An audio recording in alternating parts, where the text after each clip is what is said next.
We're breathing, our heart beats, we have thoughts, but are we really living? We are not one with nature. Our minds wander, thinking about missed opportunities and future failures. I can say personally that many times my mind is usually not focused on the present moment. In many instances, I'm thinking about what I should be doing, how things can get better, what bad things can possibly transpire, and I also think about unfortunate things that have happened in the past. Is this why we are unhappy? If I really think about it, it's not the moment we are living in. It's not what surrounds us that makes us sad, angry, and anxious. It's a constant contemplation about the things we have no control over, and the time we simply do not possess. We speculate that it's our current conditions that are responsible for our unhappiness, and occasionally it is. Someone can do something that really upsets you. Unfortunate events can transpire. You don't get the job, you get a bad grade, and maybe a family member passes. Over time though, I began to realize that most of the negative emotions that we experience are usually never rooted in the present moment.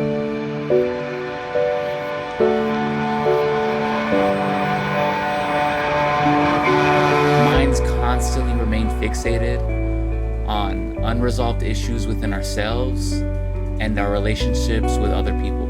When our minds are constantly racing with these negative thoughts, it's going to make our situation seem worse than it really is. When in reality, if we're able to mitigate these thoughts, breathe, and embrace the present moment for what it truly is, things are honestly not as bad as we sometimes make them out to be.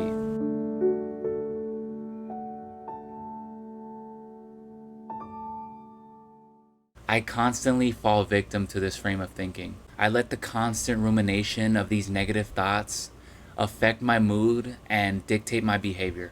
The times I'm angry, sad, or irritated are usually never because of something that's currently happening. I let my thoughts have control over me rather than having control over my thoughts.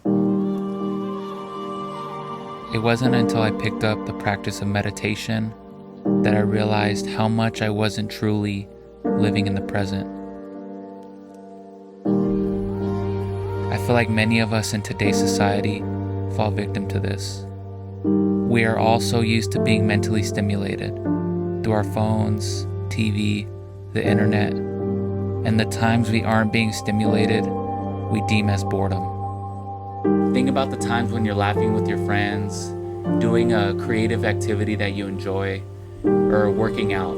We all really love these moments for what they are. These are the moments we find most precious and enjoyable. The reason is because your mind isn't racing with these negative thoughts.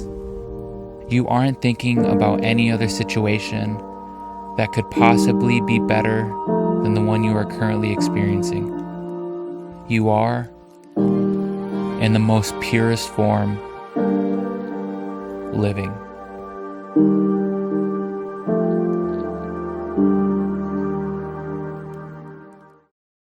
The trickiest part is that as humans, we're always going to want more. We need to have an aim at something greater because doing so provides meaning to our lives. But if we're constantly stuck in the mindset that there is always something better than our current situation, then of course we're going to be unhappy. I'm not saying we shouldn't have these desires or goals to strive for. I, for one, have many. The point is that our happiness and joy is not going to suddenly appear once we reach these goals or destinations. All the joy you will ever experience is in the time you possess right now, the present moment. There's always going to be instances where it's simply natural and easy for us to be present. You're laughing with your friends when you're in a creative flow state or whatever it may be. However, these times only come so often. So if we can learn and teach ourselves to be present in our everyday experiences and embrace the time that we currently possess, we can potentially live much happier lives.